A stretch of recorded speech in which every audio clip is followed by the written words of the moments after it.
우리가 살아가고 있는 이 시대를 성경 말씀으로 한번 표현해 본다라고 하면 이렇게 표현할 수 있을 것 같습니다. 그때에 이스라엘의 왕이 없어 사람이 각자 자기의 소견대로 그들의 행실을 쌓았더라. 저는 이렇게 이 시대를 한번 표현해 보고 싶습니다. 왜냐하면 우리 이 시대를 바라보면 수많은 사람들이 세상을 살아갈 때 자기에게 유익이 되는 모든 것을 우상으로 삼아 섬기고 있는 시대가 되었기 때문에 그렇습니다. 어떤 사람들은 돈을 우상으로 섬기고 있습니다.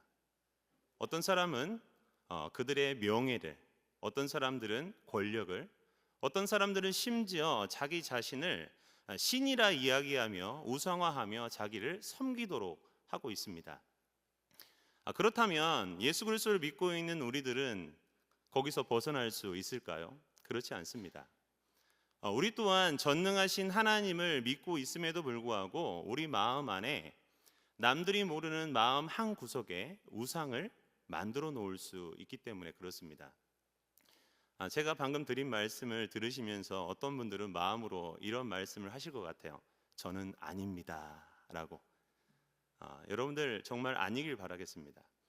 그러나 성경을 보면 성경은 우리에게 무엇이라고 말씀하고 있냐면 우리는 하나님 앞에 죄인이라 말을 하고 있습니다. 그러하기에 우리가 전능하신 하나님을 믿고 있음에도 불구하고 우리 안에 이 죄성을 가지고 있는 우리는 하나님과 겸하여 우리의 마음 한구석에 하나님과 겸하여 우상을 섬길 수 있는 존재라는 것을 우리는 기억해야 됩니다. 제가 10월 1일 날 기독신문을 보는데 눈에 딱 들어오는 기사가 있었습니다. 그 기사가 무엇이었냐면 목회자는 AI, 성도들에게는 무속을 경계하라. 저는 이 기사를 보면서 참 많은 생각을 하게 되었습니다. 이 기사는 한국교회 트렌드 2026 책을 기반으로 기록된 기사였어요. 그래서 저는 이 목회자에게 AI에 관련된 기사보다 성도들에게 무속을 경계하라는 이 말씀을 가지고 생각보다 많은 시간 고민을 해보게 되었습니다. 왜냐하면 성도님들이 살아계신 하나님을 믿고 있음에도 불구하고 왜 무속에 그렇게 관심을 가지게 되었을까라는 생각을 개인적으로 많이 하게 되었습니다. 한국교회 트렌드 이 2026 책을 보면 젊은 그리스도인들이 더 무속에 관심을 가지고 있고 그들은 신앙과 무관하게 문화로 생각하면서 그것을 아주 긍정적으로 생각하고 있다는 거예요. 성도 여러분, 이것을 통해서 우리는 한 번쯤 생각해 보아야 합니다. 무엇을 생각해야 되냐면 우리는 이 세상을 창조하시고 전능하신 하나님을 믿고 있음에도 불구하고 젊은 청년들이나 많은 성도님들이 성경에서도 금하고 있는 왜 이 무속을 의지하고 있느냐 하는 것이죠. 이것을 생각해 보면 많은 원인들이 있겠지만 저는 여기에서 첫 번째로 생각해 볼 수 있는 것은 우리가 살아가고 있는 이 시대 상황 때문에 이런 일이 일어나고 있다고 생각을 하게 됩니다. 성도 여러분, 우리가 살고 있는 이 시대를 한번 보시기 바랍니다. 물질적으로는 엄청난 풍요로움을 누리고 있어요. 이전 시대와는 비교할 수 없을 정도로 엄청난 물질적인 풍요를 누리고 있습니다. 우리의 자녀들은 부모님들이 이뤄놓은 그 풍요 속에서 엄청난 것을 경험하고 있지만 그 이면에 엄청난 고통도 겪고 있습니다. 끊임없는 경쟁과 또한 어려운 취업을 위해서 정말 불철주야 열심히 인생을 만들어가고 있습니다. 그런데 우리가 알고 있듯이 우리 젊은이들이 원하는 그 직장에 들어가기 위해서는 하늘의 별을 딸 정도로 정말 어려운 현실 가운데 처해 있는 것을 볼 수가 있습니다. 그래서 우리 청년들은 연애도 포기하고 결혼도 포기하고 심지어 자녀까지 포기하기에 이르게 되었습니다. 그렇다고 하면 세상에서 열심히 지금 공부하고 인생을 위해서 준비하는 우리 청년들이 이런 어려움을 겪고 있다라고 하면 교회 안에서는 이런 어려움을 겪고 있지 않을까요? 그렇지 않습니다.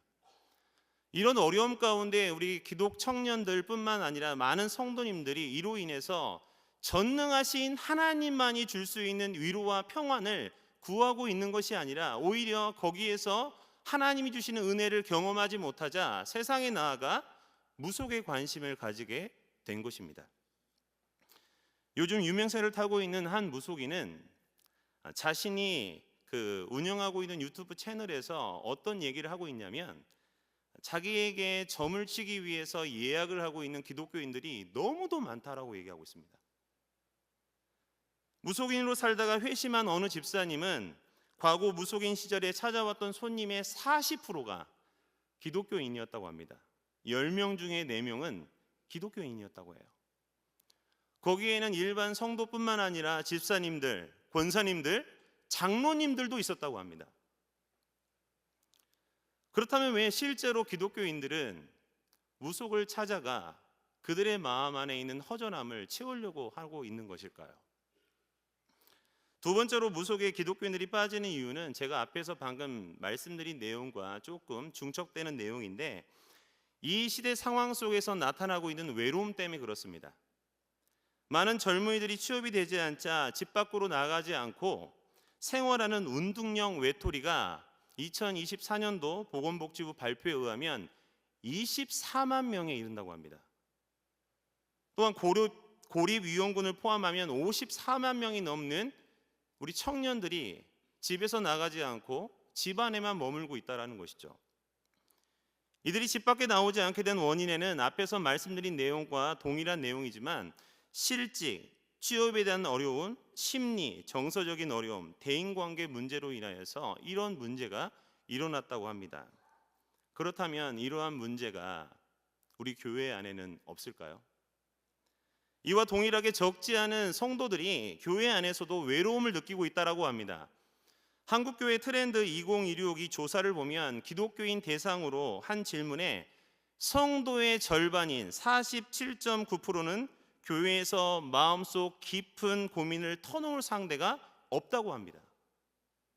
특히 신앙의 연수가 낮을수록 없다는 응답이 높았는데, 교회 안에서 고민을 털어놓을 상대가 없다고 하는 이 응답자의 성도들의 96.6%는 목회자와 어떠한 상담도 하지 않는다고 합니다. 쉽게 말해서 목회자와 신방도 하지 않고 어떠한 접촉도 없다라는 거예요. 심지어 74.7%는 삶을 나눌 수 있는 소그룹에 참여하지 않는다고 합니다. 이러한 결과 많은 신자들이 교회 밖에서 고민을 털어놓거나 해결하려고 하는 방법 가운데 하나가 바로 무속의 힘을 빌리게 된 것이라고 얘기하고 있어요. 그렇다면 우리는 이러한 현상을 어떻게 하면 조금씩이라도 해결해 나갈 수 있을까요? 우리는 먼저 이 문제를 그냥 사회적인 현상 가운데 하나로 바라보는 것이 아니라 영적인 부분으로 바라봐야 되는 것입니다. 왜냐하면 에베소서 6장 12절을 보면 이렇게 말씀하고 있습니다. 우리 에베소서 6장 12절 말씀을 같이 한번 읽어보겠습니다. 시작. 우리의 씨름은 혈과 육을 상대하는 것이 아니요 통치자들과 권세들과 이 어둠의 세상 주관자들과 하늘에 있는 악의 영들을 상대함이라. 아멘. 기독교인들조차 무속에 관심을 가지게 되었고 심지어 무속을 통해 마음의 위안과 평안을 누리고 있다라고 하면 이것은 분명 악한 영들의 계략이 지금 통하고 있다는 신호로 우리는 받아들여야 됩니다. 이 사실을 성경은 정확하게 우리에게 말씀해 주고 있어요. 성도 여러분, 아담과 하와가 왜 하나님의 말씀에 불순종하게 되었습니까? 사탄의 계략 때문에 그렇습니다. 그렇다면 다윗은 왜 인구 조사를 왜 하게 되었습니까? 이것 또한도 사탄의 계략 가운데 일어난 일인 것이에요. 또한 욥은 인간이 겪을 수 있는 그 엄청난 고통을 왜 경험하게 되었습니까? 이것 또한도 사탄의 계략 가운데 일어난 일이에요. 예수님께서 공생애를 시작하기 전에 사탄이 찾아와 예수님을 시험한 이유가 무엇입니까? 하나님의 구원 사역을 무너뜨리기 위한 사탄의 계략이었던 것이에요. 우리가 믿고 있는 하나님이 눈에 보이지 않지만 존재하고 있는 것처럼 악한 영들 또한도 눈에 보이지 않지만 존재한다는 것을 우리는 기억해야 됩니다. 성도 여러분, 혹시 이 동물의 왕국이라는 TV를 보신 적 있습니까? 사자가 먹이를 사냥할 때 어떠한 동물을 사냥하는지 여러분들 혹시 보신 적 있으세요? 사자는 첫 번째로 어떤 사냥감을 먹이로 삼냐면 무리에서 벗어나 혼자 있는 사냥감을 노립니다. 지혜롭죠. 두 번째로 사자는 사냥감이 부상을 당해 도망가지 않는 사냥감을 노립니다. 그렇다면 성도 여러분, 우리 공동체를 한번 생각해 보세요. 어떠한 분들이 악한 영들의 공격의 대상이 될까요? 우리 범어교회 가운데 예배를 나오는 수많은 성도님들이 있습니다. 그러나 그 수많은 성도님들 가운데 누구하고도 소통하지 않는 성도님들, 마음에 어려움과 고통이 있음에도 불구하고 그것을 얘기할 수 없는, 교류할 수 없는 성도님들이 악한 영들의 공격의 대상이 될 수밖에 없겠죠. 제가 왜 이렇게 단언하여 말씀드릴 수 있냐면 신앙생활은 절대로 혼자 할 수 없기 때문에 그렇습니다. 제가 실버교구 사랑방을 참석하면서 어떤 집사님이 한 이야기가 잊혀지지가 않습니다. 이 집사님께서 본인이 우리 범어교회 오신 지 10년이 넘었다고 하더라고요. 그런데 10년이 넘도록 남편과 함께 신앙생활을 했는데 남편 이외에 아무하고도 신앙생활을 같이 한 성도님이 없었다고 합니다. 처음에는 남편이 있어서 그나마 교회를 다니는 것이 괜찮았는데 남편이 소천한 다음에 혼자 교회를 다니는데 아무도 자기를 알아주는 사람이 없어서 교회를 나오는 것도, 하나님께 찬양을 드리는 것도, 하나님 앞에 기도를 드리는 것도, 하나님 앞에 말씀을 듣는 것도 정말 재미가 없었다고 해요. 왜 본인이 교회를 나와야 되는지 이유를 몰랐다고 합니다. 그런데 사랑방 목자였던 한 권사님께서 관심을 가지고 사랑방으로 이렇게 이끌고 가신 거예요. 그래서 이 집사님이 이 사랑방원들과 함께 교제를 하면서 마음 가운데 이런 마음이 들었대요. 교회를 오는 것이 이렇게 행복하구나. 함께 하나님을 찬양하는 일이 이렇게 감사한 일이구나. 내가 고통받고 있을 때 누군가 나를 위해서 기도해 주는 사람이 있다는 것이 이렇게 감사한 일인지 몰랐다라는 고백이었습니다. 그분이 하나님의 말씀을 듣는데 그 하나님의 말씀이 꿀처럼 달달하는 것을 느꼈다라는 것이었어요. 오늘 예배를 드리고 있는 성도님들 가운데 교회를 나와 예배를 드리고 있음에도 불구하고 어디에도 소속이 되어 있지 않다라고 하면 꼭 사랑방에 가시기 바랍니다. 제가 왜 여러분들에게 이런 말씀을 드리냐면 사랑방에 가면 정말 귀한 우리 목자분들이 여러분들을 너무도 사랑해 드리실 겁니다. 또한 그 모임 가운데 우리는 무엇을 느낍니까? 그 안에서 그들의 아픔과 그들의 슬픔과 그들의 모든 것을 공유하고 그들과 함께 기도하며 그들의 어려움을 내 기도처럼 기도하는 사람들을 만나게 됩니다. 제가 범어교회에 와서 2년 동안 제자 훈련을 했습니다. 정말 귀한 권사님들, 귀한 집사님들을 만났어요. 그런데 이 두 제자훈련 두 공동체를 만나고 마지막에 하는 고백들이 다 동일했습니다. 어떤 고백이었냐면 하나님께서 일평생 동안 함께 할 수 있는 동역자를 나에게 붙여주신 것이 너무나 감사하다고 했습니다. 그리고 나의 이 고통과 슬픔을 기도해 줄 수 있는 그 동역자가 있다는 것이 얼마나 힘이 되고 기쁜지 모른다고 고백하는 분들이 다였어요. 성도님들은 어떠십니까? 성도님들 혼자 신앙생활 해보신 분들 계시죠? 얼마나 외로운지 아십니까? 하나님은 우리를 교회 가운데 한 사람으로 세워주시지만 하나님은 공동체 가운데 하나님을 예배하고 찬양할 수 있도록 우리를 이 자리에 불러 모으셨다는 것을 믿으시기를 소망합니다. 사랑하는 성도 여러분, 사랑방에 꼭 가시기 바라요. 그곳에 가지 않는 분들이 계시다라고 하면 오늘 결단하시고 하나님이 왜 우리에게 옆에 있는 성도님들을 붙여주고 있는지를 한번 깊이 생각해 보는 시간이 되기를 주님의 이름으로 축원드립니다. 또한 악한 영들이 공격하는 대상이 있습니다.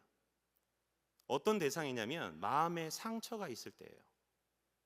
그리고 마음의 외로움과 우울증, 삶의 어려움, 육체적인 질병, 가정의 문제 등으로 어려움을 당하는 성도들이 그 악한 영들의 대상이 됩니다. 악한 영은 우리의 연약함을 너무나 잘 알고 있어요. 그리고 그 약함을 집요하게 파고들어 우리를 넘어뜨리기 위해서 우리의 마음 가운데 어려움을 줍니다.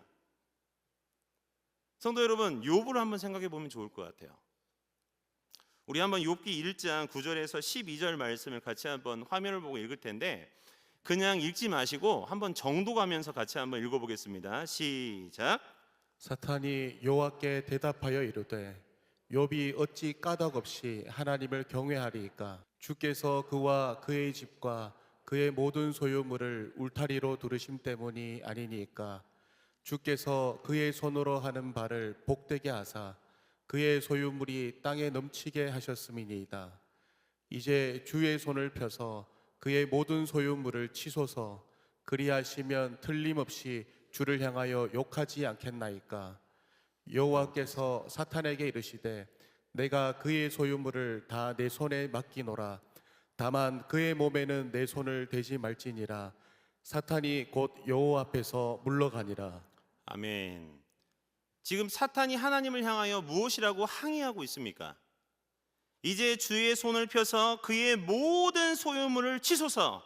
그리하시면 틀림없이 주를 향하여 욕하지 않겠나이까?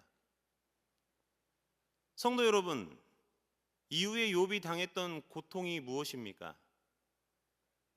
그의 모든 재산은 사탄의 계략으로 인하여서 한순간에 다 사라지게 되었습니다. 심지어 욥의 그 모든 자녀들은 하루아침에 다 죽는 일이 벌어지게 되었어요. 이것뿐입니까? 욥은 사탄의 계략으로 발바닥에서부터 정수리까지 종기가 생겨서 재 가운데 앉아 질그릇 조각을 가지고 몸을 박박 끌고 가면서 고통을 겪게 됩니다. 이러한 고통 속에서 사탄의 계략에 넘어가지 않을 성도가 몇 명이나 될까요? 우리는 우리에게 찾아오는 이 고난과 고통 속에서 하나님이 빨리 개입하셔서 이 문제가 빨리 해결되기를 원합니다. 그러나 이러한 고난과 고통은 생각보다 쉽게 사라지지 않고 거머리처럼 우리의 몸에 붙어서 피와 살을 빨아먹으며 우리의 몸에 상처를 더 깊게 남기는 것을 우리가 경험하게 되지 않습니까? 이러한 상황 가운데 어려움을 겪고 있는 성도에게 이 어려움을 해결할 수 있는 방법이 있다라고 얘기하면 이 유혹에 넘어가지 않을 성도가 몇 명이나 되겠습니까? 예수 그리스도를 믿고 있는 성도들이 어려움을 당하는 이유가 무엇이냐면 바로 그 기다림과 인내인 것 같아요. 왜냐하면 하나님을 믿고 기도하지만 변하지 않는 우리의 자녀들을 바라볼 때마다 우리는 우리의 마음 가운데 낙심이 찾아옵니다. 또한 우리에게 찾아오는 수많은 삶의 문제를 바라볼 때 우리의 믿음이 흔들리는 것을 경험하게 돼요. 이 시대 예수님을 믿는 성도님들 중에 무속에 빠지는 이유가 분명하게 있습니다. 첫 번째는 무속은 즉각적인 해결을 제시해 주기 때문에 그래요. 사람들은 문제가 해결이 늦게 될 때 마음에 조급함이 생깁니다. 지금 당장 눈에 보이게 해결책을 제시해 주는 이 무속은 사람들의 마음을 사로잡기에 너무나 좋아요. 두 번째로 무속은 삶의 복잡한 문제를 단순화해서 설명해 줍니다.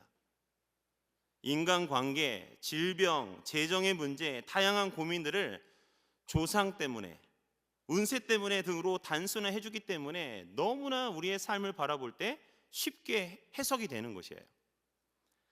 마지막으로 무속은 당신의 이야기를 집중적으로 다루기 때문에 내가 특별하게 취급받는다라는 감정을 느끼게 돼요.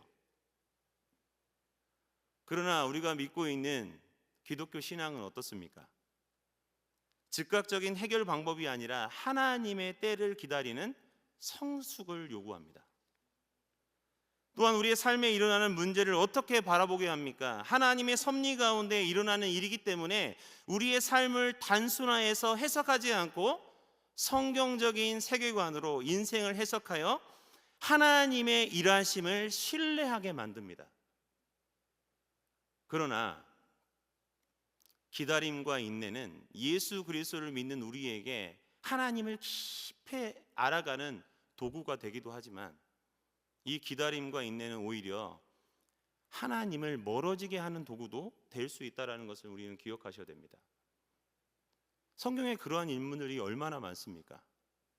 어떤 자들에게는 이 기다림과 인내가 하나님을 더 깊게 만나는 도구로 쓰임 받아서 위대하게 하나님 앞에 쓰임 받는 사람도 있지만, 이 기다림과 인내로 인하여서 하나님을 쉽게 떠나는 자들이 얼마나 많은지 우리는 모릅니다. 여러분들은 어떻습니까? 이러한 어려움을 겪고 있는 이 시대에 하나님은 우리에게 어떻게 말씀하시는지를 스가랴서 3장 우리 1절과 2절 말씀을 통해서 한번 알아보도록 하겠습니다. 이 말씀도 같이 합독하여 읽어보도록 하겠습니다. 시작. 대제사장 여호수아는 여호와의 천사 앞에 섰고 사탄은 그의 오른쪽에 서서 그를 대적하는 것을 여호와께서 내게 보이시니라.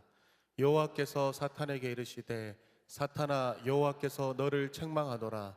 예루살렘을 택한 여호와께서 너를 책망하노라. 이는 불에서 꺼낸 그슬린 나무가 아니냐 하실 때에. 아멘. 지금 사탄은 선민을 대표하는 여호수아가 여호와 앞에 회복과 번영의 복을 받을 자격이 없다며 하나님 앞에 참소하고 있는 장면입니다. 그 이유를 생각해 본다라고 하면 이 스가랴서 1장과 2장을 보면 세 가지의 환상이 나오는데, 하나님은 이 세 가지의 환상을 통하여서 무엇을 우리에게 말씀해 주고 있냐면, 하나님은 죄 가운데 있었던 이스라엘 백성을 완전히 회복시킨다 말씀해 주고 있습니다. 그리고 하나님은 예루살렘 가운데 무너져 버린 이 성전을 다시 세워 주신다고 말씀해 주고 있어요. 그리고 하나님은 세 번째로 이방의 악한 자들을 하나님의 때 가운데 완전히 심판하실 것을 우리에게 말씀해 주고 있는 것입니다. 사탄은 이러한 하나님의 계획과 관련해 선민이 그런 복을 결코 받아서는 안 된다고 여기며 선민을 대표하는 여호수아를 대적하고 있는 것이에요. 그러나 하나님께서는 여호수아에 대한 사탄의 고소를 기각하고 사탄을 준엄하게 책망하고 있는 모습을 우리에게 보여주고 있는 것입니다. 그 이유는 여호수아로 대표되는 이 선민에 대한 당신 자신이 베풀고자 하는 회복과 번영의 축복을 결코 철회할 수 없다고 하는 하나님의 단호한 의지를 우리에게 보여주고 있는 것이에요. 그렇다면 성도 여러분, 하나님은 왜 이렇게까지 범죄하여 하나님 앞에 심판을 받았던 이스라엘 백성들을 왜 이토록 사랑하고 있는 것일까요? 그 근거는 친히 하나님께서 이스라엘 백성을 선택하셨기 때문에 그렇습니다. 하나님의 선택은 전적인 하나님의 주권적 은혜에 따른 것이기 때문에 그런 것이에요. 성도 여러분, 여러분들이 지금 이스라엘 백성과 같이 하나님의 징계 가운데 있는 분들이 계십니까? 사탄이 여러분들의 마음과 생각을 어지럽히는 분들이 계십니까? 여러분들이 하나님으로부터 완전히 떠나버린 백성처럼 느껴지는 분들이 계십니까? 여러분들, 사탄의 말에 속지 마세요. 하나님은 그의 택하신 백성을 절대 놓지 않는 분이심을 믿으시기를 축복합니다. 하나님은 하나님의 택한 백성을 절대 놓지 않으세요. 성도 여러분, 생각해 보면 이스라엘 백성은 과거 범죄하여 하나님의 진노의 심판의 도구로 사용된 이 바벨론 제국의 격침으로 무참히 무너졌습니다. 그러나 여전히 이스라엘은 하나님의 특별한 관심을 가지고 있었고, 그들은 과거에 하나님의 징계로 말미암아 죄값을 충분히 치른 상태에 있었던 것입니다. 그래서 이사야 선지자는 이스라엘과 관련해 이루어질 일에 대해서 이사야서 40장 2절을 보면 우리에게 이렇게 말씀하고 있습니다. 우리 이 말씀도 같이 한번 읽어보겠습니다. 시작. 너희는 예루살렘의 마음에 닿도록 말하며 그것에게 외치라. 그 노역의 때가 끝났고 그 죄악이 사함을 받았느니라. 그의 모든 죄로 말미암아 여호와의 손에서 벌을 배나 받았느니라 할지니라 하시니라. 아멘. 지금 이사야 선지자가 지금 우리에게 무엇을 말을 하고 있습니까? 그 노역의 때가 끝났고 그 죄악이 사함을 받았느니라. 하나님은 이스라엘이 하나님 앞에 범죄하여 엄청난 징계 가운데 있었을 때 하나님은 이들을 버린 것처럼 느꼈지만 하나님의 때가 되자 하나님은 이스라엘 백성의 모든 죄악을 씻어주시고 회복시키는 것을 우리에게 말씀해주고 있는 것이에요. 오늘 우리가 읽었던 말씀 하나만 더 읽어보도록 하겠습니다. 스가랴서 3장 3절과 4절 말씀도 같이 한번 읽어보겠습니다. 시작. 여호수아가 더러운 옷을 입고 천사 앞에 서 있는지라 여호와께서 자기 앞에 선자들에게 명령하사 그 더러운 옷을 벗기라 하시고 또 여호수아에게 이르시되 내가 내 죄악을 제거하여 버렸으니 내게 아름다운 옷을 입히리라 하시기로. 아멘. 지금 여호수아가 입고 있는 옷이 더럽다 이렇게 말씀하고 있습니다. 여기서 말하는 이 더러움은 더러운 것 가운데서도 가장 지독하고 역겨운 상태를 나타내는 강조적인 의미를 가지고 있는 단어예요. 그런데 여호와 앞에 선자가, 그것도 직임이 대제사장이었던 여호수아의 옷이 너무나 더러운 거예요. 납득할 수 없죠. 이것을 통해 우리가 생각해 볼 수 있는 것은 무엇이냐면 대제사장 개인의 죄를 나타내기 위한 상징이라 할 수가 없고, 이는 보다 포괄적으로 민족으로서의 이스라엘의 이 불결함을 상징하는 것으로 볼 수가 있습니다. 그러나 하나님께서는 사탄이 여호수아를 고소하는 것을 기각하시고 오히려 사탄을 꾸짖습니다. 그리고 그 더러운 옷을 벗기도록 하세요. 이 행동을 통해 우리가 알게 되는 사실은 선민의 죄악을 모두 제거하여 주심으로 그들의 무죄를 선고하시고 그를 의롭게 여겨주심을 우리에게 보여주고 있는 것입니다. 사랑하는 성도 여러분, 우리도 동일하지 않습니까? 이스라엘과 같이 죄악 가운데 하나님의 징계를 받아 우리는 다시 회복될 수 없는 존재들이었습니다. 그러나 하나님은 우리에게 이 더러운 옷을 벗기도록 하고 있다는 것이죠. 사탄은 지금도 우리의 이 더러운 옷을 바라보면서 뭐라고 얘기하냐면 하나님 앞에 다시 회복될 수 없다, 하나님의 은혜를 누릴 수 없는 자들이라 계속적으로 참소하고 있습니다. 하지만 우리의 이 더러운 옷을 누가 벗기어 새로운 옷을 입혀주셨습니까? 하나님이십니다. 우리의 힘으로 감당할 수 없는 이 죄악의 옷을 하나님이 친히 벗겨주시고 새로운 옷으로 우리를 입혀주신 거예요. 하나님의 이 주권적인 은혜 가운데 우리는 이러한 은혜를 누리게 된 자들이라는 것이죠. 그러하기에 고린도후서 5장 21절은 우리에게 이렇게 말씀하고 있습니다. 우리 이 말씀도 같이 한번 읽어보겠습니다. 시작. 하나님이 죄를 알지도 못하신 이를 우리를 대신하여 죄로 삼으신 것은 우리로 하여금 그 안에서 하나님의 의가 되게 하려 하심이라. 아멘. 사도 바울은 지금 우리에게 무엇을 말씀하고 있습니까? 예수 그리스도의 십자가 사건은 우리의 범죄는 그리스도의 것이 되었고 그의 절대적인 완전한 의가 우리의 것으로 인정됨을 받았다고 우리에게 말씀해주고 있는 것입니다. 그러하게 성도 여러분, 사탄의 참소는 이제 우리에게 어떠한 영향도 주지 못한다는 것을 믿으시기를 소망합니다. 여러분 마음속에 사탄이 와서 여러분들의 더러운 모습을 계속 들출 때마다 하나님께서 우리에게 허락해 주신 이 새 옷을 기억하시기 바랍니다. 예수 그리스도께서 십자가에 돌아가신 이유가 무엇입니까? 인간의 능력으로 할 수 없기 때문에 하나님 대신 예수 그리스도께서 인간의 몸을 이 땅에 입고 이 땅에 오심으로 인하여서 인간이 할 수 없는 그 죄의 그 모든 것을 십자가에 짊어지시고 돌아가신 거 아니겠습니까? 예수 그리스도의 십자가의 은혜가 있기 때문에 우리는 이곳에 나와 다시 하나님을 찬양하며 예배를 드릴 수 있는 자가 된 것입니다. 사랑하는 성도 여러분, 우리에게 찾아오는 이 고난과 좌절 그리고 삶의 문제 속에서 딴 곳에 눈을 돌리지 마시기 바랍니다. 제가 신앙생활을 하고 많은 성도님들을 만나보면 예수 그리스도를 믿고 있음에도 불구하고 세상으로 눈을 돌리는 분들이 너무 많습니다. 제가 알고 있는 분도 예수 그리스도를 믿고 있음에도 불구하고 점을 보러 가는 분들이 계세요.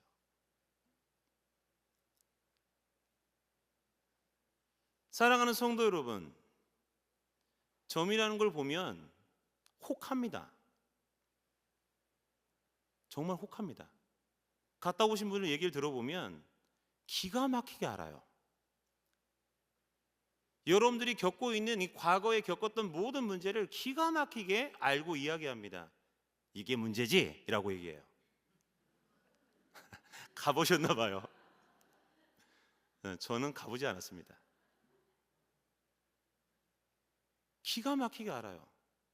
그러니 예수 그리스도를 믿고 있음에도 불구하고 그 사람들의 마음이 신뢰가 되는 거예요. 사랑하는 성도 여러분, 사탄은 과거에 있었던 일을 다 알 수 있지만 미래에 일어날 일을 전혀 알 수가 없습니다. 전능하신 하나님은 우리의 처음의 시작과 영원한 미래까지 알고 계신 분은 하나님밖에 없음을 믿으시기를 소망합니다. 여러분들의 인생을 쥐고 우리를 하나님 나라까지 이끌고 가실 분은 하나님밖에 없어요. 하나님이 있기에 우리는 오늘도 다시 넘어졌지만 다시 일어서서 그 믿음의 경주를 해나갈 수 있는 것입니다. 사랑하는 성도 여러분, 옆에 분들 한번 보세요. 이 분들이 바로 하나님 나라에 갈 때까지 함께 경주를 달려가는 동역자들입니다. 이분들을 더 사랑하시고 이분들과 함께 깊은 교제를 나누시고 사랑방에 나오지 않는 분들이 있다라고 하면 우리 사랑방이 너무 좋다고 광고하세요. 여기에 오면 고민도 해결된다고 얘기해 주시기 바랍니다. 여기에 오면 자녀의 문제도 해결된다고 얘기해 주세요. 그래서 우리 범옥의 모든 성도님들이 사랑방에 나가 하나님이 주시는 놀라운 은혜를 다 누리시는 그런 축복을 누리시는 모든 성도님 되시기를 주님의 이름으로 축원합니다.